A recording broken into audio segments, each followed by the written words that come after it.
नमस्कार प्यारे साथियों। आज की क्लास में हम संबंध एंड फलन जो मैथ चैप्टर 1 है साथियों, इसको एक ही क्लास में समाप्त करने वाले पूरे कंसेप्ट एवं थ्योरी के साथ सभी एक एक टॉपिक को कंप्लीट करते हुए चलेंगे और क्वेश्चन आंसर को हल करते हुए चलेंगे साथियों। तो चलिए क्लास की शुरुआत करते हैं। चैनल पर नए हो तो एक से आपसे निवेदन है साथियों कि चैनल को सब्सक्राइब भी कर लीजिए, क्योंकि आपके लिए यह चैनल मोस्ट इम्पोर्टेंट चैनल है आपके बोर्ड एग्जाम के लिए साथियों। ठीक है, तो देखिए हमारा जो चैप्टर का नाम है संबंध एवं फलन, अर्थात इस चैप्टर में संबंध और फलनों के बारे में क्या जानकारी प्राप्त करनी है। ठीक है साथियों, हमसे सबसे पहले पढ़ेंगे साथियों संबंध। संबंध आखिर होता क्या है। तो देखिए मान चलिए साथियों, दो अरिक्त समुच्चय, एक अरिक्त समुच्चय ए मान लेते हैं, एक अरिक्त समुच्चय ए मान लेते हैं, एक अरिक्त समुच्चय क्या मान लेते हैं साथियों, बी मान लेते हैं। एक अरिक्त समुच्चय क्या ए और एक अरिक्त समुच्चय बी मान लेते हैं। इनका यदि कार्तीय गुणन कराएंगे तो उप समुच्चय मान लीजिए हमें ए प्राप्त होता है, उप समुच्चय मान लीजिए आर प्राप्त हो रहा है। उप समुच्चय जो हमें क्या मिल रहा है, आर मिल रहा है। यानी जो आर जो होगा साथियों वो उप समुच्चय होगा ए कार्तीय गुणन बी का।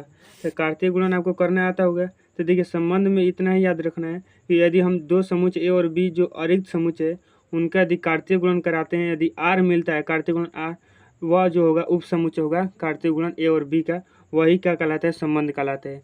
देखिए साथियों आपके एग्जाम में कभी नहीं पूछेगा संबंध क्या होता है। आप चलिए हम आगे देखते हैं, क्योंकि इस पर टाइम देना व्यर्थ है। ठीक है, तो देखिए सबसे जो इम्पोर्टेंट है यहाँ पर आता है संबंध के प्रकार। तो देखिए साथियों संबंध जो होता है हमारे चार प्रकार के होते हैं। संबंध कितने प्रकार के, चार प्रकार के। समष्टीय संबंध, रिक्त संबंध, द्विधारी संबंध एवं या द्विधारी संबंध या समुच्चय में संबंध। ठीक है साथियों, और चौथा का जो संबंध आता है तत्समक संबंध आता है। देखिए हमें जो पढ़ना है साथियों, जो 3 नंबर का संबंध है द्विधारी संबंध पढ़ना है। ये जो तीनों संबंध है समष्टीय, रिक्त संबंध तथा तत्समक संबंध, ये नहीं पढ़ना है, इसलिए हम इसके बारे में आपको जानकारी नहीं देंगे। हम चलिए डायरेक्ट पढ़ते हैं द्विधारी संबंध क्या होता है, क्योंकि द्विधारी संबंध से ही हमारे एग्जाम में प्रश्न बनते हैं। ठीक है साथियों, देखिए द्विधारी क्या संबंध होता है उसके बारे में आप चलिए समझते हैं। तो देखिए समुच्चय आर किसी समुच्चय में द्विधारी संबंध होगा, मतलब मान चलिए आर क्या है साथियों, आर हमारा एक उप समुच्चय है। ठीक है, आर एक उप समुच्चय है, किसी समुच्चय में द्विधारी संबंध होगा जब समुच्चय का स्वयं से क्या कार्तीय गुणन कराते हैं तो क्या उप समुच्चय मिलता है। ठीक है साथियों, मतलब देखिए आर जो हमारा साथियों उप समुच्चय है, आर जो हमारा उप समुच्चय है क्या ए कार्तीय गुणन ए का। ठीक है, इसी को क्या कहलाते हैं, द्विधारी संबंध या समुच्चय में एक समुच्चय में संबंध कहलाता है। यही हमारा द्विधारी संबंध, मतलब स्वयं से जब गुणा करते हैं साथियों, यानी कार्तीय गुणन करते हैं तो वही क्या कहलाता है, हमारा द्विधारी संबंध कहलाता है। ठीक है, अब चलिए हम समझते हैं द्विधारी संबंध के कितने प्रकार होते हैं और इन प्रकारों से हमारे एग्जाम में क्या प्रश्न बनता है। ठीक है साथियों, तो देखिए समझते हैं द्विधारी संबंध के प्रकार। द्विधारी संबंध के यहाँ से हम क्या लिखते हैं साथियों, प्रकार। ये जो साथियों प्रकार होते हैं आपको याद रखना है, ये 4 प्रकार के होते हैं। द्विधारी संबंध कितने प्रकार के होते हैं, ये हमारे 4 प्रकार के होते हैं। सबसे पहला प्रकार जो आता है साथियों हमारा स्वतुल्य या स्वसम संबंध। ठीक है, स्वतुल्य या स्वसम संबंध, इसको हम बारे में हम जानेंगे। ठीक है साथियों, तो देखिए यह संबंध क्या होता है इसके बारे में पूरी जानकारी हासिल करते हैं। तो देखो हम समझते हैं स्वतुल्य संबंध या स्वसम संबंध आखिर होता क्या है। तो देखिए स्वतुल्य या स्वसम संबंध हमारा कोई भी द्विधारी संबंध तब होता है साथियों कि जो हमारा ए सदस्य हो आर का तो सभी मानों के लिए ए जो हमारा सदस्य होगा, ए जो सदस्य होगा साथियों ए का हो जाएगा। ए क्या है हमारे पास, यहाँ पर ए हमारा एक समुच्चय है। देखिए हम इसके बारे में आपको क्या बताना चाहते हैं। तो देखिए ए से ए में हम क्या कार्तीय गुणन करा रहे हैं, तो कार्तीय गुणन से आर मिल रहा है, यानी हमारे जो संबंध मिला है, इसका जो संबंध में जो अवयव है खुद से खुद का संबंध बता रहा है। ठीक है साथियों, मान के चलिए आपका संबंध आपसे ही है, आपका संबंध जैसे मेरा संबंध मेरे से ही है, तो क्या होगा, यह स्वतुल्य या स्वसम या संबंध हो गया। ठीक है साथियों, यह क्या होगा, स्वसम या स्वतुल्य संबंध हो गया। जैसे हम क्या समझ सकते हैं एग्जाम्पल के द्वारा। देखिए यहाँ पर ए दिया है साथियों, क्या हमारा दिया है 2, ए दिया है समुच्चय 2, और हमारा जो आर दिया है साथियों, आर जो दिया है 2,2 दिया है। ठीक है, 2, दे दिया है, तो क्या ये स्वसम या स्वतुल्य संबंध है, तो कहिए बिल्कुल, क्योंकि 2 का संबंध 2 से है, क्योंकि 2 का संबंध 2 से, इसलिए हम क्या लिख देंगे, यह स्वसम संबंध है। ठीक है साथियों, स्वसम संबंध है अब देखिए हम मान के चलिए यहाँ पर बी एग्जाम्पल देते हैं। बी हमारा समुच्चय आता है 3 और 5, 3, 5 और आर है साथियों, आर है 3, 3 और 5, 5। देखिए खुद का देखिए 3 है तो यहाँ पर 3 दिखना चाहिए, 5 है तो यहाँ पर 5 दिखना चाहिए। मतलब जो प्रथम जो हमारा घटक है वहाँ पर द्वितीय घटक पर भी वही होना चाहिए, तभी वह क्या हो जाएगा साथियों, हमारा स्वसम संबंध होगा या स्वतुल्य संबंध होगा। ठीक है, समझ गए बातें। आपको केवल इतना ही बातें याद रखना है। यदि खुद से खुद का हमारा संबंध दिखेगा तो वही क्या हो जाएगा साथियों, स्वतुल्य या स्वसम संबंध हो जाएगा। ठीक है, इतनी बातें समझ में आ गई। अब देखिए मान चलिए खुद से देखिए, इसमें एक और बात आपको नोट में याद रखनी चाहिए। नोट में क्या याद, चलिए मान के चलिए हम एग्जाम्पल देते हैं यहाँ पर समुच्चय 1 2 3। ठीक है साथियों, समुच्चय 1 2 3 और यहाँ पर आर जो हमारा है, यहाँ पर ध्यान से देखिए, आर जो हमारा 1 से 1 का है और 2 से 2 का है। ठीक है, और यहाँ पर 3 से मान के चलिए 2 का है, 3 से 2 का है। तो यह क्या हमारा बताइए, क्या यह हमारा साथियों सम या समतुल्य संबंध है? तो कहिएगा नहीं है। कैसे नहीं है? 1 का रिलेशन 1 से है, 2 का रिलेशन 2 से, लेकिन 3 का रिलेशन 3 से नहीं है, क्योंकि 3 का रिलेशन यहाँ 2 से दिखने के मिल रहा है। इसलिए हम क्या लिख देंगे, यह स्वसम संबंध नहीं है। स्वसम संबंध या समतुल्य संबंध साथियों यह नहीं है। ठीक है साथियों, समझ गए। सभी अवयवों का हमें मिलना चाहिए। ठीक है साथियों, ये बातें आपको याद रखनी, सभी अवयवों का हमें मिलना चाहिए संबंध। ठीक है, स्वसम संबंध समझ गए। तो अब चलिए जो अगला संबंध आता है सम्मित संबंध, उस पर हम बात। अगला संबंध है साथियों हमारा क्या, सम्मित संबंध। चलिए इस पर हम विचार करते हैं। सम्मित संबंध। ठीक है साथियों, तो देखिए मैंने दो जो हमारा संबंध होगा, सम्मित संबंध कब होगा, सम्मित संबंध कब होगा। मान के चलिए समुच्चय ए का ए से रिलेशन है, तो यही हम इस पर ही विचार करें। मान के चलिए ए कोमा बी सदस्य हो आर का, ए कोमा बी सदस्य हो आर का, यदि तो हमारा बी कोमा ए भी सदस्य होना चाहिए। किसका साथियों, आर का। जहाँ पर आप याद रखिएगा, जो ए कोमा बी है, यहाँ पर जो अवयव ए कोमा बी है सदस्य है हमारे समुच्चय ए के, समुच्चय ए का यह सदस्य, यही सम्मित संबंध का क्या है साथियों, रूल है। इस रूल को क्या है आपको याद रखना है। चलिए हम एग्जाम्पल द्वारा समझते हैं। ठीक है, देखिए मान के चलिए यहाँ पर क्या समुच्चय ए है, समुच्चय ए में एक अवयव है 2। ठीक है साथियों, इसका जो आर दिख रहा है हमें, आर जो दिख रहा है 2,2 दिख रहा है। ठीक है साथियों, 2,2 दिख रहा है। तो आपको ये कहते हैं ये तो स्वतुल्य संबंध है। तो कहिए बिल्कुल हम कहेंगे स्वतुल्य संबंध है। यहाँ पर पहले हम लिख देते हैं स्वतुल्य संबंध है, स्वतुल्य संबंध है साथियों। पहले आप समझ गए, पहले ही स्वतुल्य संबंध है। अब चलिए हम सम्मित संबंध की बात करते हैं। यदि ए से बी का रिलेशन है तो बी से ए का रिलेशन, नहीं समझे अभी समझाते हैं आपके एग्जाम्पल। मान के चलिए आपका रिलेशन आपके माता जी से, आपका रिलेशन आपके माता जी से, और माता जी से आपका रिलेशन है कि नहीं, तो कहिए बिल्कुल है। तो आप क्या हो गए, आप एक दूसरे के सम्मित संबंध हो गए। ठीक है साथ, आप एक दूसरे क्या हो गए, सम्मित संबंध हो जाए। उसी प्रकार देखिए 2 का रिलेशन 2 से है, तो इस 2 का रिलेशन भी इस 2 से, क्योंकि दोनों एक ही है, तो इसलिए हमारा क्या हो जाए साथियों, सम्मित संबंध हो जाएगा, सम्मित संबंध हो जाएगा। ठीक है, चलिए हम एक और एग्जांपल देते हैं जिससे आपका पूरा क्लियर हो जाएगा। ठीक है साथियों, देखिए यहाँ पर समुच्चय बी है जिसका 1 और 2 क्या है साथियों, सदस्य है। ठीक है, और आर जो हमारा क्या है, 1 का रिलेशन हमारा 2 से और 2 का रिलेशन किससे, 1 से। तो देखिए साथियों यहाँ से 1 का रिलेशन हमें क्या से मिल रहा है, 2 से मिल रहा है, और 2 का रिलेशन हमें 1 मिल रहा है। ठीक है साथियों, यही ना हमने रूल पढ़ा। यदि ए है तो देखिए समझ लीजिए यह क्या है, ए है, और यह क्या हमारा बी है। अब देखिए हमारा क्या बी पहले आ गया और ए का आ गया बाद में। ठीक है, तो यही ना हम रिलेशन बताए हैं। तो इसी को क्या कहते हैं साथियों, हम कहते हैं सम्मित संबंध कहते हैं, सम्मित संबंध कहते हैं। बातें समझ में आ गई। सम्मित संबंध कब होता है, तो यही आपको याद रखना है।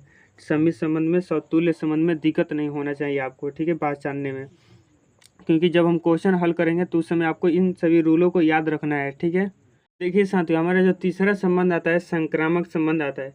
अब चलिए हम संक्रामक जो संबंध है इसके बारे में जानकारी हासिल करते हैं। तो देखिए मान के चलिए जो हमारा जो समुच्चय ए माने हैं वही जो पहले ही से मान के चले, वह जो समुच्चय ए में है साथियों, ए और बी का संबंध जो है आर से है। ठीक है, कोमा बी का सदस्य बी और सी जो संबंध है साथियों वह भी आर से, बी का संबंध भी सी से आर से। यदि तो हमें ए कोमा सी का भी रिलेशन हमें आर में दिखना चाहिए, जहां आपको याद रखना है जहां ए कोमा बी कोमा सी सदस्य है हमारा ए के, समुच्चय ए के सदस्य है। ठीक है साथियों, समुच्चय ए के क्या है, सदस्य हैं। आपको ये बातें याद रखनी है। ठीक है, आपको ये नहीं समझ में आया क्या लिख देंगे। तो देखिए हम आपको एग्जाम्पल द्वारा समझाते हैं। आपको याद रखना है ए से बी का संबंध है, बी से सी का, और ए से सी का दिखना चाहिए। देखिए हम आपको एग्जांपल देते हैं। आपका रिलेशन आपके माता जी से है और माता जी का रिलेशन आपसे है, समित संबंध हो गया, तो ये बिल्कुल हो गया। अब देखिए यहाँ पर समझिए, आपका रिलेशन आपके माता जी से है और माता जी का रिलेशन आपके पिताजी से है, ठीक है। यहाँ पर हम देखिए आपको क्या बताना चाहते हैं। आप यहाँ पर आपका है साथियों, आप हैं, और ये आपका माता जी है, और यहाँ पर आपके क्या है, पिताजी है, ठीक है। आपका रिलेशन आपके माता जी से है, ठीक है, और माता जी का रिलेशन क्या है, पिताजी से। यहाँ पर आप ए मान लेते हैं, आपको माता जी को बी और पिताजी को सी मान लेते हैं। तो ए का रिलेशन मतलब आपका रिलेशन पिताजी से होना चाहिए, यही क्या है साथियों, संक्रामक संबंध है, ठीक है। कि यही ना लिखे ए का रिलेशन बी से है, ए का रिलेशन बी से, और बी का रिलेशन किससे है, सी से। तो ए का रिलेशन सी से दिखना चाहिए, माने आपका रिलेशन आपके पिताजी से दिखना चाहिए, तभी हमारा क्या होगा साथियों, संक्रामक संबंध होगा। यही हम आपको बताना चाहते हैं, ठीक है। यही हम आपको बताना चाहते हैं। एग्जाम्पल के द्वारा हल करेंगे तो आपको और भी अच्छी तरह से समझ में आएगा, ठीक है साथियों। एग्जाम्पल क्या है यहाँ पर देखिए, यहाँ पर हम ए एक समुच्चय लेते हैं, जहाँ पर क्या है साथियों, ये हमारा समुच्चय है 1 2, ठीक है साथियों। ए एक समुच्चय 1 2, और हमारा जो आर है साथियों, आर जो हमारा क्या है, आर जो है साथियों 1,2 है, 1, क्या है 2 है। आर जो हमारा क्या है साथियों 1,2 ही है, ठीक है।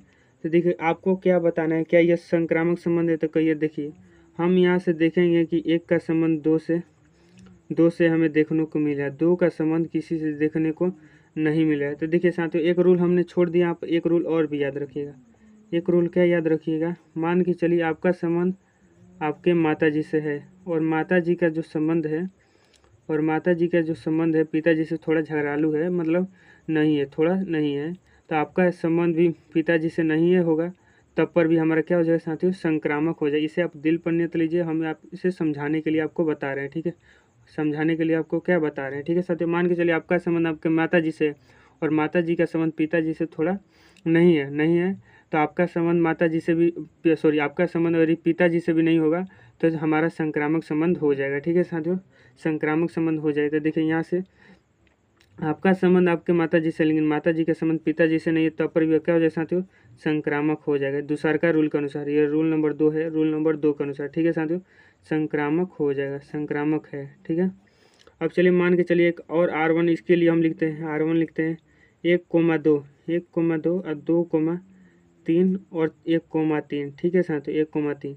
तो यहाँ पर चलिए हम जांच करते हैं, 1 का रिलेशन 2 से, 2 का रिलेशन देखने को मिले 3 से, 2 का रिलेशन किससे, 3 से। देखिए हमने यहाँ पर क्या लिखा है, 1 का रिलेशन 2 से, 2 का रिलेशन 3 से, तो हमें 1 का रिलेशन 3 से देखना चाहिए।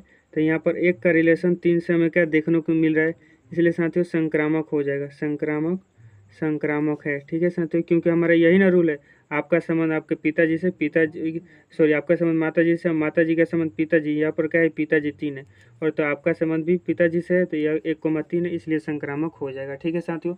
समझ गए। एक और एग्जाम्पल देते हैं जिससे आपको क्या पूरा क्लियर हो जाएगा, ठीक है, पूरा क्लियर हो जाएगा। एग्जाम्पल नंबर हम क्या लिखते हैं, 2 लिखते हैं, ठीक है साथियों। 2 एग्जाम्पल लीजिए। बी में हमारा क्या है साथियों, 2,4, कितना है 6। आर जो हमारा दिया है साथियों कितना दिया है, 2,4 दिया है, और 4,2 दिया है, और 2,2 दिया है, ठीक है। अब इसको समझते हैं। तो देखिए 2 का संबंध किससे, 4 से, ठीक है साथियों। 2 का संबंध 4 से, 4 का संबंध 2 से देखने को मिला, 4 से संबंध 2 को।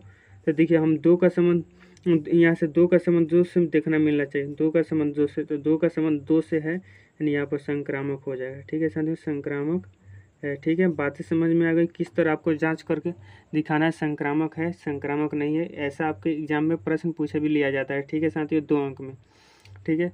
चलिए हम अगला जो प्रकार है साथियों संबंध का, उस पर समझते हैं। वह उसमें आपको कुछ नहीं समझना है, आपको केवल हमें आपको बता देना है, ठीक है। चौथा जो संबंध का प्रकार आता है साथियों, तुल्यता संबंध, ठीक है। तुल्यता संबंध क्या होता है, इस पर चलिए हम विचार करते हैं, ठीक है। तो तुल्यता संबंध, जब ये तीनों संबंध होंगे ना, हम तीनों जो जब ये तीनों जो संबंध हो गए, तीनों हम संबंध होगा तो हमारा क्या हो जाएगा, तो वह क्या हो जाएगा, तुल्यता संबंध हो जाएगा। तो वह तुल्यता संबंध है, मान के चलिए हम आपको एक एग्जाम्पल देते हैं, उस एग्जाम्पल के द्वारा आपको क्या हो जाएगा साथियों, क्लियर हो जाएगा कि वह तुल्यता संबंध है कि नहीं है। ठीक है साथियों, तुल्यता संबंध है कि नहीं है। एग्जाम्पल मान के चलिए ए लिखिए, एग्जाम्पल ए लिखिए। एग्जाम्पल ए है साथियों हमारा क्या, यहाँ पर देखिए 1,1,2 है। ठीक है साथियों, 1 कोमा क्या है 2 है। यहाँ पर हमारा आर जो है, यहाँ पर आर देखिए, यहाँ पर आर है हमारा 1,1, आर जो हमारा क्या है 1,1 है, 2,2 है, और हमारा 1,2 है, 2,1 है। ठीक है साथियों, 2,1 है। तो आपको ये बताना है कि क्या ये तुल्यता संबंध है। क्या आपको सिद्ध क्या करना है, क्या यह तुल्यता संबंध है, क्या यह तुल्यता संबंध है। आपको यह सिद्ध करके क्या करना है, बताना है। ठीक है साथियों, सिद्ध करके बताना है। ठीक है, तो चलिए हम आपको क्या तुल्यता संबंध सिद्ध करके इसको क्या बताते हैं कि किस तरह के आप इसे सिद्ध कर सकते हैं। आपके एग्जाम में इस तरह के प्रश्न पूछ लिया जाता है। ठीक है, तो देखिए ध्यान से बातें हमारे समझिए, ध्यान से बातें समझिए और बातें को एक एक पकड़िए। ठीक है साथियों, तो देखिए यहाँ पर लिखा गया 1 का संबंध 1 से है, तो आपको 1 का संबंध 1 से दिखना, 2 का संबंध 2 से, यानी यह हमारा क्या हो जाएगा साथियों। यहाँ से हम क्या पकड़ सकते हैं, यह समतुल्य या तुल्यता संबंध है, समतुल्य या तुल्यता संबंध है। ठीक है साथियों, आप सम्मित संबंध का क्या शर्त कहता है कि 1 का रिलेशन 2 से है तो 2 का 1 से दिखना चाहिए, 2 का भी 1 से दिखना चाहिए, 2 का यहाँ पर हम सम्मित के लिए अलग करते हैं। 1 का रिलेशन 2 से है, 2 का रिलेशन भी 1 से दिखना चाहिए। तो है साथियों, है, तो इसलिए हम क्या हो जाएगा, सम्मित हो जाएगा, सम्मित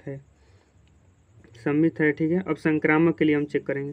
तो देखिए हम यहाँ पर देखते हैं, इसको छोड़ दीजिए क्योंकि यह तो संक्रामक ऐसा ही है। ठीक है, यह तो संक्रामक ऐसे ही है। देखिए यहाँ पर हम चेक करते हैं, 1 का रिलेशन 2 से देखने को मिल रहा है। ठीक है, और 2 का रिलेशन किससे मिल रहा है, 1 से मिल रहा है। तो 1 का रिलेशन 1 से है, तो कहिए 1 का रिलेशन 1 से है, तो यहाँ पर क्या हो जाएगा साथियों, संक्रामक हो जाएगा, संक्रामक हो जाएगा। ठीक है, संक्रामक है। इस तरह हम क्या जांच कर सकते हैं तुल्यता है कि नहीं। ठीक है साथियों, समझ गए।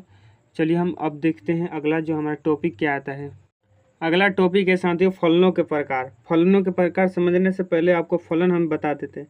तो देखिए फलन क्या होता है साथियों, तो फलन 2 अरिक्त समुच्चय मान चलिए ए और बीच में क्या है साथियों, एक इसके जो सदस्य है एक है, मान चलिए ए का जो सदस्य है, ए का सदस्य हम मान लेते हैं एक्स, और वाई का जो हमारा बी का जो सदस्य मान लेते हैं क्या साथियों, वाई, बी का सदस्य मान लेते हैं और वाई। तो एक्स और वाई के बीच में जो नियम लगेगा, एक्स और वाई के बीच में जो नियम लगेगा वही हमारा फलन होता है, वही हमारा क्या होता है साथियों, फलन है। ठीक है, यानी हम फलन को इस तरह लिखते हैं, F is mapping from A to B, F is mapping from A to B, इसे पढ़ते हैं साथियों। माने जो हमारे इसे हिंदी में पढ़ते हैं, ए से बी में फलन एफ है, ए से बी में फलन क्या एफ है, इस तरह हम इसको पढ़ते हैं। ठीक है साथियों, फलनों के प्रकार पर बात करने से पहले मैं आपको और कुछ बताना चाहूँगा, यहाँ पर ध्यान से सुनिए। पहला क्या है टॉपिक, आपको प्रतिबिंब बताना चाहूँगा मैं, प्रतिबिंब। दूसरा का मैं बताना चाहूँगा पराग प्रतिबिंब। ठीक है साथियों, पराग प्रतिबिंब क्या होता है, प्रतिबिंब क्या होता है। देखिए यहाँ पर ध्यान से सुनिए, मान के चलिए यहाँ पर क्या है साथियों, हमारा ए एक समुच्चय है और यहाँ पर एक बी एक समुच्चय है। इसमें हम फलन मार दिए एफ, फलन मार दिए क्या साथियों, एफ फलन मार दिए। ठीक है ना, इसमें जो सदस्य एक, इसमें अवयव 1 2 मान लिए, इसमें सदस्य 1 2, इसमें सदस्य ए बी मान लिया। ठीक है, 1 का संबंध किससे, ए से है, और 2 का संबंध किससे, बी से है। ठीक है साथियों, तो देखिए 1 का जो सीधे लोक रहा है, ए के सीधे कौन रहा है, ए, तो 1 का यह क्या हो जाएगा साथियों, यह पराग प्रतिबिंब हो जाएगा। 1 का यह क्या हो जाएगा, प्रतिबिंब हो जाएगा। 1 का सोझे कौन लग रहा है, ए लोग रहा है, तो 1 का यह क्या हो जाएगा, प्रतिबिंब क्या है साथियों, 1 का प्रतिबिंब क्या है साथियों, हमारा ए है। उसी प्रकार अब 2 का प्रतिबिंब आप बताइए, 2 का प्रतिबिंब क्या हो जाएगा, तो 2 के सोझे कौन लग रहा है, बी लोग रहा है। ठीक है, तो हमारा क्या हो जाएगा, यह इसका प्रतिबिंब हो जाएगा। अब देखिए पराग प्रतिबिंब पर बात करते हैं। अब ए जब दिखेगा, ए जब एने से दिखेगा तो ए को क्या लोकेगा, तो 1 लोकेगा, तो 1 का हमें ए का पराग प्रतिबिंब जो हो जाएगा साथियों, पराग प्रतिबिंब क्या हो जाएगा साथियों, प्रतिबिंब हमारा हो जाएगा कितना, 1। ठीक है, अब बी जब एने से दिखेगा तो क्या लोकेगा, आप बताइए, बी जब दिखेगा तो क्या लोकेगा, 2 लोकेगा, यानी इसका क्या हो जाएगा, यह पराग प्रतिबिंब हो जाएगा। अब देखिए समझिए इसे, आपके एग्जाम्पल, मान चलिए आप किसी अपने दोस्त को देख रहे हैं, तो आप उस दोस्त को देख रहे हैं तो आपके लिए वह क्या हो गया साथियों, प्रतिबिंब हो जाएगा। और जब वो आपका दोस्त आपको देखेगा तो दोस्त के लिए आप क्या हो गए, पराग प्रतिबिंब हो गए। ठीक है साथियों, इस तरह प्रतिबिंब और पराग प्रतिबिंब समझ सकते हैं। ठीक है, चलिए अब हम समझते हैं फलनों के प्रकार पर विचार करते हैं, क्योंकि वहाँ से इम्पोर्टेंट प्रश्न बनते हैं आपके एग्जाम में 2 अंक के लिए। ठीक है, तो देखिए साथियों फलनों के प्रकार में जो सबसे पहला फलन आता है एकाकी फलन आता है। इस एकाकी फलन से 2 अंक के प्रश्न आपके एग्जाम में पूछे जाते हैं। ठीक है, चलिए हम पढ़ते हैं और आपको बताते हैं एकाकी फलन किस तरह का होता है। ठीक है, ए से बी में फलन एफ एकाकी अथवा एकैक फलन होगा यदि समुच्चय ए के प्रत्येक घट अवयव का समुच्चय बी में अलग अलग प्रतिबिंब होगा। कहिएगा नहीं समझ में, कहिए नहीं समझ में, तो नहीं समझ में देखिए हम आपको समझ आते हैं। ए से बी में क्या फलन एफ है। ठीक है, यहाँ पर समझिए, यहाँ पर हम बनाते हैं क्या समुच्चय ए, यहाँ पर हम समुच्चय बनाते हैं बी। ठीक है साथियों, समुच्चय बी बनाते, इसमें जो फलन है आप एफ दिखा दे रहे हैं, हम इसमें फलन एफ दिखा दे रहे हैं। समुच्चय ए के अवयव को मान लेते हैं 1 2 3, समुच्चय बी के अवयव को मान लेते हैं ए बी सी। ठीक है, एक का संबंध एक ए से है, 2 का संबंध बी से है, 3 का संबंध सी से। बातें समझ में यहाँ समझिए क्या है। 2 से 1 का संबंध किससे ए से है, 2 का संबंध किससे बी का, 3 का संबंध किससे सी का है। तो देखिए यहाँ पर आप क्या देख रहे हैं, आप यहाँ से ये देख रहे हैं कि अलग अलग अवयवों का यहाँ पर अलग अलग क्या प्रतिबिंब देखने को मिल रहा है। ठीक है, प्रतिबिंब हमको बता दिए हैं। ठीक है, यहाँ पर परिभाषा में यही लिखा गया है कि ए से बी में फलन एफ एकाकी अथवा एकैक फलन होगा। एकाकी फलन को एकैक फलन भी कहा जाता है, आपको याद रखना है। फलन होगा यदि समुच्चय ए के प्रत्येक अवयव का, देखिए समुच्चय ए का 1 2 3 ये क्या प्रत्येक अवयव का अलग अलग समुच्चय बी में क्या प्रतिबिंब तो अलग अलग मिल रहा है, एक बी मिल रहा है और सी मिल रहा है। ठीक है साथियों, अलग अलग मिल रहा है, यही क्या हो गया साथियों, हमारा एकाकी फलन हो गया। ठीक है, तो देखिए मान के चलिए आपका शादी एक लड़की से हुआ तो आप क्या हो गया साथियों, एकाकी फलन हो गया। आपका शादी 2 लड़की से कभी नहीं हो सकता, यही आपको याद रखना। आपका शादी एक ही से होगा यानी आपका एकाकी फलन है। ठीक है, इस तरह आप एकाकी फलन समझ सकते हैं। अब देखिए एकाकी फलन का जो शर्त है साथियों, यहाँ से प्रश्न पूछते हैं आपके एग्जाम में, 2 अंक का प्रश्न पूछता है, 2 अंक का प्रश्न पूछता है और इस पर हम प्रश्न का भी हल कराएंगे और एक प्रश्न आपको होमवर्क में देंगे, उसे आप क्या कमेंट बॉक्स में बताना है। ठीक है, तो देखिए पहला जो हमारा क्या है साथियों, इसका शर्त क्या है। शर्त हमारा पहला इसमें शर्त हमारा क्या है, देखिए शर्त है हमारा fx1 यदि इक्वल होगा fx2 के, fx1 यदि इक्वल होगा fx2 के, तो यदि तो x1 इक्वल x2 हो तो हमारे क्या हो जाएगा साथियों, एकाकी फलन हो जाएगा। शर्त क्या है आपको नहीं समझ में आएगा, शर्त कब समझ में आए, जब आपको हम एग्जाम्पल बताएंगे। ठीक है साथियों, तो चलिए हम एग्जाम्पल पर बात करते हैं और उस एग्जाम्पल की सहायता से हम समझते हैं कि एकाकी फलन किस तरह के हम सिद्ध करते हैं और एग्जाम में किस तरह से प्रश्न बनेगा। ठीक है, देखिए हमारा एग्जाम्पल है, इस शर्त को आपको याद रखना है और एकाकी फलन क्या होता है आपको यह भी याद रखना है। ठीक है साथियों, तो देखिए एग्जाम्पल है साथियों, यहाँ पर ध्यान से समझिए।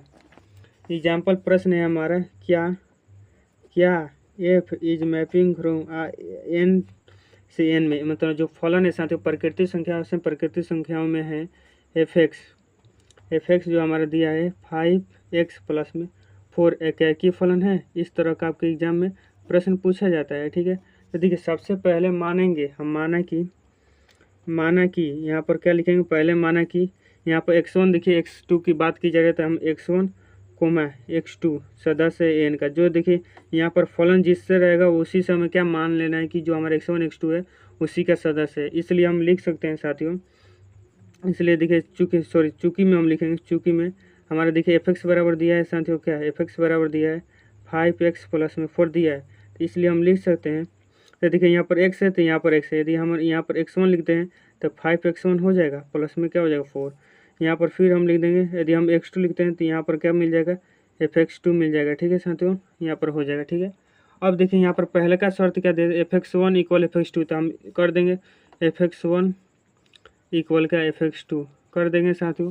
तो देखिए हम चुपचाप कर दें, तो इसके बराबर इसके यानी fx1 प्लस में 4 लिखेंगे यहाँ पर, और इसके जगह यहाँ पर क्या लिखेंगे 5x2 प्लस में 4, तो ये हमारा 4 कट गया। ठीक है, तो बचा 5x1 और 5x2 यानी 5 से 5 भी गए, यानी x1 x2 क्या आ गया हमारा बराबर आ गया। यही हमारा क्या होता है साथियों, यदि बराबर आ जाएगा तो एकाकी फलन है। तो यहाँ पर लिख दें अतः एकाकी फलन है, अतः एकाकी फलन है। अब देखिए आपका होमवर्क क्या है, उस होमवर्क को आपको कमेंट बॉक्स में लिख कर जाना है कि क्या यह एकाकी फलन है या नहीं। ठीक है, एग्जाम्पल 2 नंबर का होमवर्क आपके लिए। ठीक है साथियों, क्या है हमारा F is mapping from N to N में है, एन टू एन में जो fx है साथियों ध्यान से देखिए fx है कि 8x - 7 एकाकी फलन है, एकाकी फलन है, आपको सिद्ध कर ले फलन है। ठीक है, आपको यह सिद्ध करके दिखाना है, क्या यहाँ पर लिख दे रहे हैं क्या, स्क्रीनशॉट ले लीजिए, आपको यहाँ से सब बता देना है इस प्रश्न का उत्तर। ठीक है, तो देखिए साथियों, हमारा जो नेक्स्ट फलन जो आता है 2 नंबर, आच्छादक या आच्छादी फलन। ठीक है, आच्छादक या आच्छादी फलन क्या होता है, तो देखिए हम बताते हैं आपको कि ए से बी में फलन एफ आच्छादक फलन हो गया, आच्छादक या आच्छादी फलन हो गया जब समुच्चय बी के प्रत्येक अवयव का पराग प्रतिबिंब समुच्चय ए में हो, अर्थात बी में एक भी अवयव नहीं छूटना चाहिए। तो देखिए आपको नहीं समझ में, अभी हमको समझा देते हैं। ठीक है, 1 सेकंड में। ठीक है, तो देखिए यहाँ पर हम क्या मान लेते हैं, समुच्चय ए मान लेते हैं। यहाँ पर आपको हम समुच्चय क्या मान लेते हैं, बी मान लेते हैं। यहाँ पर फलन ए से क्या है, बी में है। ठीक है साथियों, फलन ए से बी में है। यहाँ पर 1 2 3 मान लेते, वही वाला मान लेते ए, और बी क्या मान लेते हैं, सी। इसका एक का संबंध इससे, इसका इससे और इसका इससे। यहाँ पर क्या कार्य है साथियों, बी के प्रत्येक अवयव का पराग प्रतिबिंब। पराग प्रतिबिंब हमने पीछे आपको समझा, पराग प्रतिबिंब मतलब इधर से हम तीखेंगे। पराग प्रतिबिंब मतलब क्या साथियों, इधर से हम तीखेंगे, इधर से हम तीखेंगे। तो इधर से जब हम ए का तीखेंगे तो ए को मिल रहा है, एक मिल रहा है, बी का तीखेंगे तो मिल रहा है, और सी का तीखेंगे तो मिल रहा है। यानी यह हमारा क्या साथियों, आच्छादक फलन है। क्योंकि यहाँ पर शर्त क्या है साथियों, बी के प्रत्येक अवयव का पराग प्रतिबिंब, मतलब बी में जितने भी हो, चाहे 2 गो है, 3 गो, चाहे 10 गो, चाहे 20 गो, कितने भी हो, सभी का हमें पराग प्रतिबिंब मिलना चाहिए समुच्चय ए में। ठीक है साथियों, हो तो बी में यह तभी हो सकेगा, यह तब कब होगा, तो यह कब होगा साथियों, जब बी में एक भी अवयव नहीं छूटेगा। यही हमारा क्या है, आच्छादक फलन है। ठीक है साथियों, क्या आप इसे बता सकते हैं क्या यह आच्छादक फलन है या नहीं, तो देखिए मान के चलिए यहाँ पर ए है और यहाँ पर क्या है, बी है। ठीक है साथियों, बी है। यहाँ पर 1 2 दे दिए और यहाँ पर क्या दे दिए, ए दे दिए, बी। ठीक है, तो आपको बताना है क्या यह फलन है जो है साथियों, क्या हमारा आच्छादक फलन है, तो कहिएगा नहीं है। क्योंकि देखिए हमारे, और इसका संबंध भी इससे ही है। ठीक है, इसका संबंध भी क्या है, इससे ही है। ठीक है, 2 का संबंध भी ऐसे है। तो देखिए आप कहिएगा नहीं है, क्यों नहीं है, क्योंकि हमारा बी में जो है साथियों, बी का हमें पराग प्रतिबिंब नहीं मिला, इसलिए आच्छादक नहीं है, आच्छादक फलन नहीं है। ठीक है साथियों, आच्छादक नहीं है, और यह हमारा आच्छादक है, आच्छादक है। ठीक है साथियों, आप इसे याद रखिएगा बातें। अब देखिए समझ गए, यही होता है। ठीक है साथियों, आच्छादक फलन होता है। अब चलिए हम अगला जो तीसरा जो फलन आता है उसे समझते हैं। देखिए साथियों, तीसरा जो फलन आता है हमारा क्या आता है, हमारा एकाकी आच्छादी फलन क्या आता है, एकाकी आच्छादक या आच्छादी कह सकते हैं। ठीक है साथियों, तो देखिए यह कब होगा, तो देखिए एकाकी हमने पढ़ाया है अभी, आच्छादक भी आपको पढ़ाया है। जब जब जो फलन होगा साथियों, जब फलन एकाकी और आच्छादी फलन दोनों हो, एकाकी और आच्छादी फलन क्या है साथियों, एकाकी भी फलन हो प्लस में क्या हो, आच्छादी भी फलन या आच्छादक भी फलन हो, दोनों हो, तो उसे ही क्या एकाकी फलन कहा जाता है। जैसे हमने आपको एग्जाम्पल एकाकी फलन में जो दिया था, वही एग्जाम्पल हमने आच्छादक फलन में दिया। यानी वह जो फलन है साथियों हमारा क्या है, एकाकी आच्छादी फलन। जिस प्रकार देखिए हम वही एग्जाम्पल को लिखते हैं। यहाँ पर ए बी यहाँ पर दिया है, सॉरी यहाँ पर बड़का है, बड़का भी हो जाएगा, 1 2 3 और ए बी सी, इसका इससे रिलेशन, इसका इससे साथियों। ठीक है, और ये जो फलन एफ है, तो यह हमारे क्या ऐसा फलन है साथियों, एकाकी भी है और आच्छादी भी है साथियों, आच्छादी भी है, आच्छादी फलन है। ठीक है साथियों, इसलिए हमारे ये क्या हो जाएगा, एकाकी आच्छादी फलन हो जाएगा। ठीक है, समझ गए। यहाँ से आपको प्रश्न पूछे जाते हैं। यहाँ से देखिए साथियों, इसका यूज हम आगे करेंगे, इसका 3 नंबर का यूज आगे हम करेंगे। ठीक है, तो चलिए हम अगला जो लास्ट फलन आता है चौथा हमारा बहु एकाकी फलन, उसको समझते हैं क्या होता है। चलिए साथियों, अब हम समझते हैं बहु एकाकी फलन किसे कहते हैं। ठीक है, बहु एकाकी फलन किसे कहते हैं। देखिए हमारा लिखा गया ए से बी में फलन एफ जो हमारे को बहु एकाकी फलन होगा, कब होगा, जब समुच्चय ए के समुच्चय के जो अवयव है साथियों, अवयव के एक से अधिक प्रतिबिंब हमें क्या समुच्चय बी में देखने को मिलेगा। क्या समझे, नहीं समझे। ठीक है, अभी समझ जाएंगे। तो देखिए यहाँ पर देखिए समुच्चय ए बनाते हैं, यहाँ पर समुच्चय हम क्या बी बनाते हैं। ठीक है, समुच्चय बी बनाते हैं। यहाँ से फलन जो इसके बीच क्या एफ खींचते हैं। यहाँ पर ए बी सी 1 2 3। ठीक है साथियों, यहाँ से एक का रिलेशन इससे है, ए का रिलेशन 1 से है, और बी का रिलेशन भी किससे 1 से है, और ये सी का जो रिलेशन है ये 3 से है। ठीक है साथियों, 2 का रिलेशन किसी से नहीं दिखाया जा रहा है। ठीक है, यहाँ पर देखिए बिंदु द्वारा अवयवों को बैठाया जाता है, हमने कहीं कहीं नहीं बैठाया है, आप उसे बैठा लीजिएगा। ठीक है, तो देखिए यहाँ पर देखिए हमारे जो साथियों ए और बी का जो प्रतिबिंब है एक ही है, मतलब ए और बी की जो हमारे साथियों एक ही है, एक ही उसका क्या है प्रतिबिंब है। ठीक है, कहीं उसका प्रतिबिंब एक ही है, इसलिए हमें क्या हो जाएगा साथियों, बहु एकाकी फलन हो जाएगा।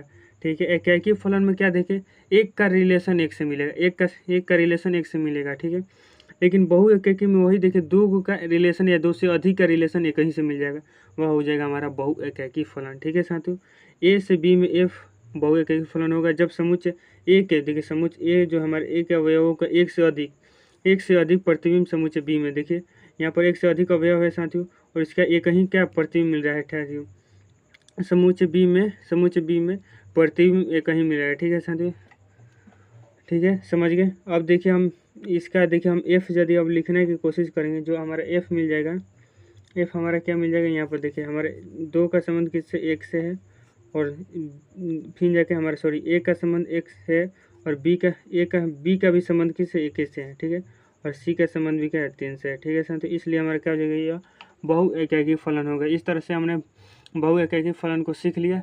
तो चलिए हम अगला जो टॉपिक आता है फलनों का संयोजन, जहाँ से 2 अंक के प्रश्न पूछे जाते हैं आपके एग्जाम में। ठीक है, इसे समझते हैं। फलनों का संयोजन मतलब क्या होता है, जोड़ना। संयोजन मतलब क्या होता है, जोड़ना। जब दो को फलनों को जोड़ेंगे तो वही क्या होगा, फलनों का संयोजन होगा।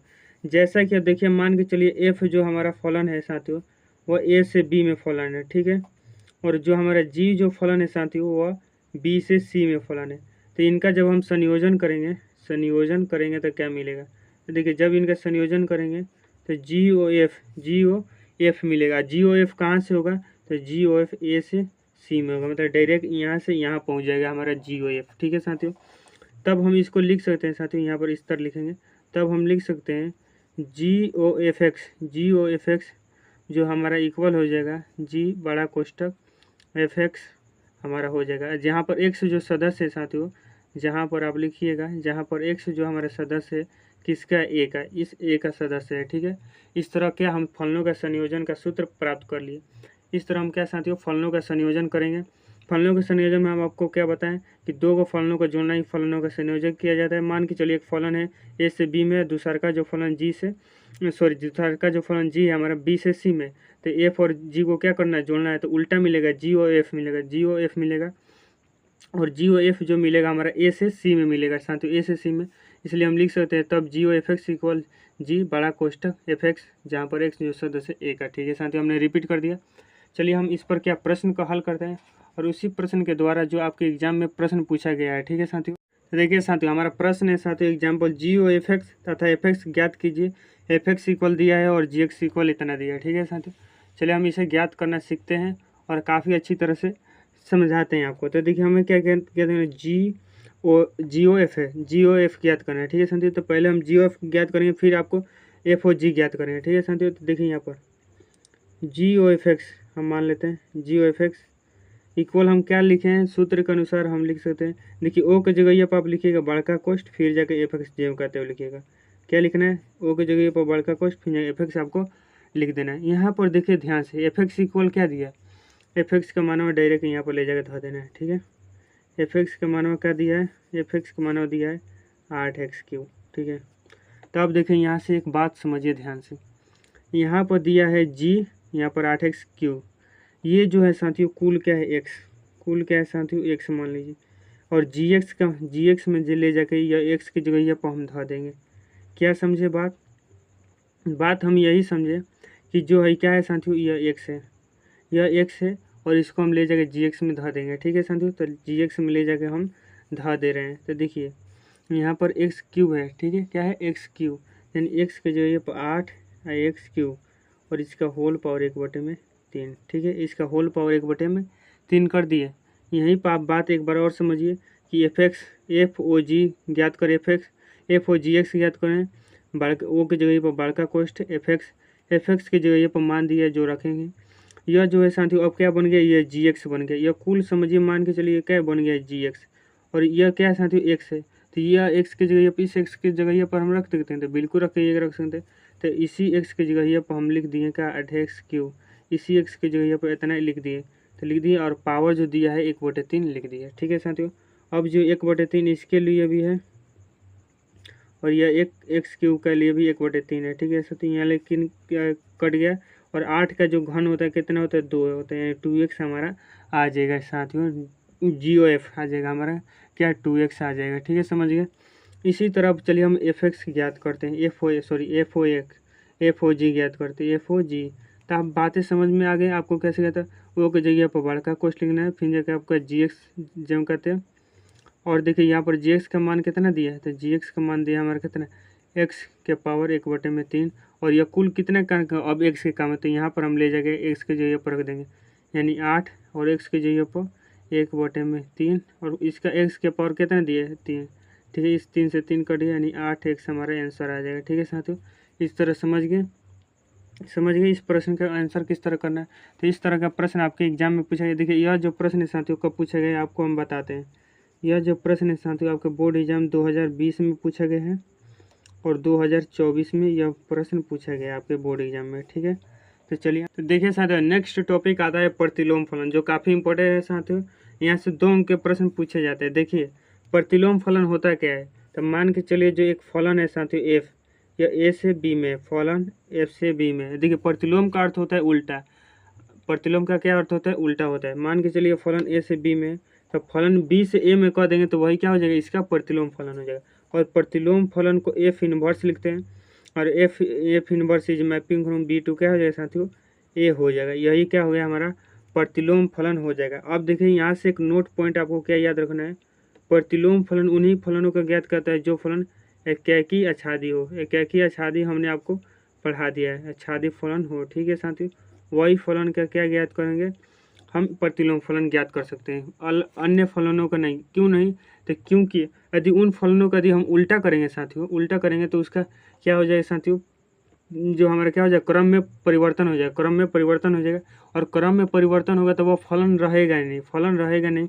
इसके लिए हम इसलिए साथियों हम एकैकी और आच्छादी फलन का ही क्या कर पाते हैं, प्रतिलोम फलन निकाल सकते हैं। ठीक है, यहाँ पर ध्यान दीजिएगा कि देखिए मान लेते हैं चूँकि एक्स जो सदस्य है साथियों ए का है, चूँकि एक्स जो सदस्य ए क्या है साथियों, के लिए साथियों, के लिए हमारा y जो सदस्य किसका है, y जो सदस्य b का है, b का हो तब साथियों तो y बराबर क्या हो जाएगा हमारा fx हो जाएगा, y बराबर क्या हो जाएगा, fx हो जाएगा। देखिए यहाँ पर y बराबर fx हो जाएगा, इसलिए हम लिख सकते हैं x बराबर f इनवर्स y, इसलिए x बराबर f इनवर्स y लिख सकते हैं। देखिए यह जो हमारा क्या है साथियों, यहाँ से हम सूत्र बन गया। ठीक है, इस तरह हम ज्ञात करेंगे। ठीक है, तो देखिए हम चित्र द्वारा आपको बताना चाहेंगे कि आखिर प्रतिलोम फलन दिखता कैसा है। देखिए तो देखिए इसका हम फोटो बनाते हैं कि आखिर इस किस तरह दिखता है। तो देखिए मान के चलिए यह एक फलन है, यह एक बी है। ठीक है साथियों, बी फलन है। यह यहाँ से क्या है, एफ फलन है। ठीक है साथियों, एफ है। यहाँ पर मान चलिए ए है, बी है, सी है और एक्स है। यहाँ पर 1 2 3 और क्या है साथियों, वाई है। ठीक है, वाई है। एक ए का संबंध किससे, इससे है, बी का संबंध इससे है, और सी का संबंध इससे, और एक्स का संबंध वाई से। तो देखिए एकैकी आच्छादी फलन है, तो कहिए बिल्कुल है। तो यह क्या होगा हमारा ए से बी में फलन हो गया। अब देखिए हम एफ इनवर्स बनाते फोटो, तो एफ इनवर्स में क्या हो जाएगा हमारा, जो एफ होगा ए से बी में, लेकिन एफ इनवर्स बी से ए में हो जाएगा। तो यानी हमारा यहाँ पर क्या आ जाएगा बी, और यहाँ पर क्या आ जाएगा साथियों, ए आ जाएगा। ठीक है, ए आ जाएगा, और यहाँ से हम लिखेंगे एफ इनवर्स, यहाँ से क्या लिखेंगे एफ इनवर्स। ठीक है, तो बी का अवयव का है 1 2 3 और वाई, और ए बी सी और क्या है साथियों एक्स है। तो इस तरह हम क्या, इस तरह इसका हो जाएगा साथियों, इस तरह से। ठीक है, इसका हो जाएगा इस तरह से हमारा हो जाएगा। इस तरह क्या साथियों, हम एफ और एफ इनवर्स का फ़ोटो देख लिए, इस तरह इसका फ़ोटो बनता है। अब इस पर हम क्या प्रश्न हल करेंगे और समझेंगे प्रश्न किस तरह से हल होता है। सभी बातें यहाँ से समझ गए, चलिए हम प्रश्न का ओर बढ़ते हैं। देखिए साथियों हमारा प्रश्न क्या है कि एफ एक्स बराबर दिया है 4x + 5 एकैकी आच्छादी फलन है। देखिए प्रश्न में आपको कह देगा कि यह एकैकी आच्छादी फलन है, क्योंकि एकैकी आच्छादी फलन का क्या है हम ज्ञात कर सकते हैं, एफ इनवर्स ज्ञात करें। तो एफ इनवर्स ज्ञात करना है, तो देखिए एफ इनवर्स ज्ञात करने के लिए आपको सबसे पहले y बराबर क्या मान लेना है, एफ एक्स मान लेना है। y बराबर एफ एक्स, यहाँ से हम x बराबर एफ इनवर्स y ज्ञात कर लेंगे। एफ इनवर्स क्या हो जाएगा साथियों, y ज्ञात कर लेंगे, जैसा कि हमने वहाँ पर किया था। ठीक है साथियों, y बराबर सबसे पहले क्या मान लें, एफ एक्स मान लें, फिर x बराबर एफ इनवर्स y हमारे से ज्ञात हुई, क्योंकि इसको f को इस तरफ भेज देंगे। ठीक है साथियों, f को इस तरफ भेज देंगे। ठीक है, अब देखिए आगे की प्रक्रिया क्या होगी। तो देखिए y बराबर एफ एक्स माना है, तो y बराबर एफ एक्स का मान कितना है 4x + 5। यहाँ से x का मान ज्ञात करेंगे तो y - 5 = 4x। तो x बराबर देखिए हम, तो देखिए हम लिखते हैं यहाँ पर y - 5 और एक्स के मान ज्ञात करना है तो वाई को 4 को भेज देंगे नीचे इसके, तो 4 नीचे एक्स, यहाँ पर एक्स का मान आ गया इतना। तो देखिए एक्स बराबर हमारा क्या है साथियों, एफ इनवर्स वाई। तो हम देखिए इसको सीधा करके ऐसे लिख देते हैं, एक्स बराबर वाई माइनस 5 इक्वल 4। एक्स की जगह पर क्या है साथियों, एफ इनवर्स वाई। तो एफ इनवर्स वाई इक्वल क्या आ गया, वाई माइनस 5 बटे में 4 आ गया। देखिए यहाँ पर वाई है तो वाई मिला, एक्स है तो एक्स मिलेगा। तो एफ इनवर्स एक्स इक्वल क्या हो जाएगा साथियों, एक्स माइनस 5 बटे में 4, एक्स माइनस 5 बटे में 4 हमारा क्या हो जाएगा, यही आंसर हो। कैसे हमने हल किया, सबसे पहले आपको जो दिया है एफ एक्स दिया उसको वाई के बराबर मान लें, यहाँ से एक्स बराबर एफ इनवर्स वाई निकालना है। फिर जो हमारा वाई बराबर इसे मान लेना है पूरे फलन को, और इससे हमारा क्या एक्स का मान ज्ञात करना है, ठीक है। और जो एक्स है साथियों बराबर है हमारे एफ इनवर्स वाई के, तो एफ इनवर्स वाई लिख दिया हमने, और एफ इनवर्स वाई लिख दिया। उसके बाद हमने क्या, एफ इनवर्स वाई तो वाई है तो वाई मिला है, एक्स है तो एक्स मिलेगा, इसलिए हमारे इसका आंसर हो जाएगा। चलिए एक और प्रश्न का हल करते हैं जो आपके बोर्ड एग्जाम में पूछा गया है। तो देखिए साथियों प्रश्न क्या है, हमारा अगला प्रश्न जो आपके बोर्ड एग्जाम में पूछा गया है, यह प्रश्न जो साथियों पूछा गया है हमारा 2011 में प्रश्न पूछा गया है साथियों, 2011 में प्रश्न पूछा गया। क्या पूछा गया, इसमें भी एफ इनवर्स ज्ञात करना है। एफ इनवर्स ज्ञात करने के लिए हम सबसे पहले वाई बराबर एफ एक्स मानेंगे, यहाँ से हम एक्स बराबर एफ इनवर्स वाई लिख देंगे, सभी में आपको लिख देना है, ठीक है। यहाँ से जो हमारा वाई बराबर क्या है साथियों, एफ एक्स प्लस में 4 है, यहाँ से देख लीजिए। तो यहाँ से एक्स बराबर हमारा क्या हो जाएगा, वाई माइनस 4 बटे में 5 हो जाएगा, ठीक है, वाई माइनस 4 बटे में 5। यहाँ पर एक्स इक्वल क्या है, एफ इनवर्स वाई है, ठीक है। तो वाई माइनस कितना हो जाएगा, 4 बटे में 5, यानी हमारा देखिए ये वाई है तो वाई मिला है, एक्स है तो एक्स मिलेगा, यानी F inverse x equal x minus कितना, 4 बटे में 5। समझ गए साथियों, इस तरह हमने इस प्रश्न का हल कर लिया। चलिए हम अगला जो टॉपिक आता है और आज का अंतिम टॉपिक द्विचर संक्रिया यानी द्विधारी संक्रिया की ओर पढ़ते हैं, जहाँ से बोर्ड एग्जाम में हर साल एक ऑब्जेक्टिव फिक्स रहता है साथियों, एक ऑब्जेक्टिव हर साल रहता है, आपके एग्जाम 2025 में भी रहेगा। तो देखिए साथियों अगला जो आज का अंतिम टॉपिक आता है हमारा क्या है साथियों, द्विचर संक्रिया या द्विधारी संक्रिया। द्विचर या द्विधारी संक्रिया होता क्या है उसे समझते हैं।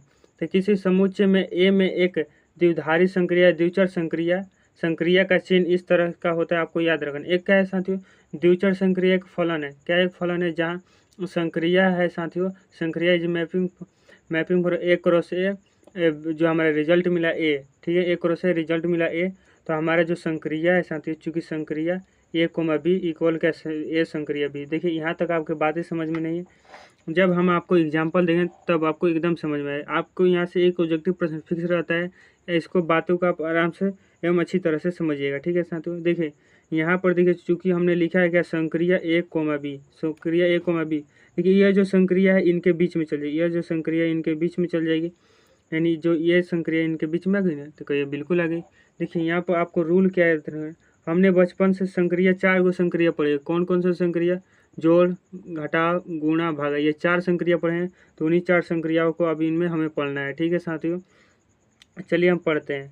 तो देखिए संक्रिया यदि हम लगाते हैं तो आपको देखिए एक बताएंगे, आपको अलग आप अगला दूसर का बताना है, आपको बताना है, ठीक है। यहाँ पर संक्रिया क्या है, ए संक्रिया हमारे क्या होगा, बी होगा, ठीक है। अब देखिए यहाँ पर एग्जाम्पल में क्या है, एग्जाम्पल में मान चलिए यहाँ पर संक्रिया की जगह प्लस हमारा संक्रिया है, क्योंकि हमने संक्रिया 4 पढ़ी है, ठीक है साथियों। तो देखिए यहाँ पर संक्रिया बीच में चले तो यानी प्लस भी क्या हो जाएगा, बीच में चल जाएगा, यानी ए प्लस में बी। यहाँ पर अब घटाव आ गया, अब बताइए, आप बताइए, हम नहीं बताएं, आप बताइए क्या होगा। तो कहिएगा ए माइनस बी हो जाएगा, अच्छा बहुत अच्छा। अब मान के चलिए गुणा हो जाएगा, तो कहिएगा गुणा हो जाएगा, तो बताइए गुणा हो जाएगा, तो बताइए तो क्या हो जाएगा साथियों, तो ए गुणे बी हो जाएगा। अब चलिए मान चलिए आप बताइए, जब भागा हो जाएगा तो हमारा क्या हो जाएगा, जब यहाँ पर भागा हो जाएगा तो क्या हो जाएगा, तो बताइए, तो हमारा ए भागे क्या हो जाएगा, बी हो जाएगा, ए भागे बी हो जाएगा, ठीक है साथियों। इस तरह हमने क्या यहाँ पर द्विचर संक्रिया का रूल को पढ़ लिया। रूल में आपको ये चारों रूल याद करने, क्योंकि ये चारों रूल से ये आपके ऑब्जेक्टिव प्रश्न बनते हैं, ठीक है साथियों। चलिए हम इस पर एग्जाम्पल प्रश्न करते हैं। क्या एग्जाम्पल प्रश्न है, ये प्रश्न है हमारा क्या साथियों कि ए संक्रिया बी बराबर दिया ए प्लस में 2b, तो दो संक्रिया हमें क्या ज्ञात करना है, 3, यहाँ पर सॉरी 3 है, दो संक्रिया 3 बराबर क्या होगा। तो देखिए यहाँ पर ए संक्रिया दिया है क्या, बी, दो संक्रिया 3, ये जो साथियों दो संक्रिया 3 है, यह ए है, 2 का ए है, हमारा 3 का है बी है, यानी हमारे देखिए ए की जगह ये पर मान मिल गया कितना, 2, और बी की जगह पर मान मिल गया 3, यहाँ पर चुपचाप धर देंगे, यहाँ पर क्या हो जाए 3 यानी 2 और प्लस में 3 दूनी 6, 6 दूनी 8। बात ये समझ गया कैसे बनानी है। दो संक्रिय दिया है हमारा, सॉरी ए संक्रिय दिया है हमारा बी इक्वल ए प्लस में 2b, तो ज्ञात करना है दो संक्रिय 3। ये जो हमारे दो संक्रिय 3 दिया है साथियों, ए और बी का मान दिया है, ए और बी का मान मिल गया, तो ए और बी का मान यहाँ पर बैठा है, हमारा आंसर आ गया। ठीक है साथियों, तो इस तरह हमने इस प्रश्न का हल कर लिया। ठीक है, तो चलिए हम अगला जो जो इम्पोर्टेंट हमारा जो प्रश्न आता है, ये आपके बोर्ड एग्जाम 2024 में पूछा गया है, 24 में पूछा गया है। देख क्या है, यदि संक्रिया ए संक्रिया बी इक्वल दिया है 2a प्लस में b से परिभाषित है, तो दो संक्रिया 3 संक्रिया 4 ज्ञात करना। इस तरह का प्रश्न आ जाएगा तो कैसे बनाना, तो देखिए पहले कोष्टक का हल करेंगे, फिर जाके हम इसका हल करेंगे। पहले क्या कोष्टक का हल करेंगे तो देखिए कोष्टक के लिए यह हमारा क्या हो जाएगा, ए हो जाएगा, यह हमारा बी हो जाएगा, तो ये बिल्कुल हो जाएगा। यानी यहाँ पर रख देंगे, ए की जगह यहाँ पर कितना रख देंगे 2 मिला है, और बी की जगह पर कितना 3, यानी 2 दूनी के 4 और प्लस में 3, यानी 4 3 क्या हो जाएगा 7। अब देखिए साथियों, इतने के जगह पर हमें क्या मिल गया, इतने के जगह पर क्या मिल गया, हमें 7 मिल गया, यानी 7 संक्रिया अब क्या हो जाएगा हमारा 4। तो 7 संक्रिया 4 यानी 7 हमारा ए का मान और बी का मान हमारा क्या हो जाएगा 4 हो जाएगा। ठीक है साथियों, तो वही मान इसमें हम फिर हल करेंगे, यानी ए संक्रिया बी इक्वल 2a प्लस में बी, हमारा ए के जगह पर अब क्या मिला है 7, यानी 2 गुणे 7 और प्लस में क्या बी के जगह पर क्या मिला है 4 मिला है, यानी 7 दूनी 14, 7 दूनी 14 प्लस में 4 यानी 18। ऑप्शन नंबर 18 हमारा हो जाएगी। देखिए ऑप्शन नंबर सी इसका ऑप्शन में दिया है बोर्ड एग्जाम में, यह हमारा सही हो जाएगा। ठीक है साथियों 18। ठीक है, इस तरह हमने इस तरह का प्रश्न हल कर लिया। उम्मीद करता हूँ आपको आज क्लास काफ़ी अच्छी लगी होगी, मस्त लगी, सभी बातें आपको समझ में आई होगी। यदि वीडियो अच्छी लगी तो लाइक कर दीजिएगा और एक दोस्त के पास शेयर कर और चैनल को सब्सक्राइब कर लीजिए भाई, बहुत मेहनत की जा रही है आपके लिए। ठीक है, धन्यवाद। मिलते हैं किसी नेक्स्ट वीडियो में, और अगले वीडियो में क्या करेंगे, इसके ऑब्जेक्टिव, सब्जेक्टिव तथा 5 अंक के प्रश्न तीनों को हल करेंगे। ठीक है साथियों, तैयार रहिएगा उस वीडियो के लिए।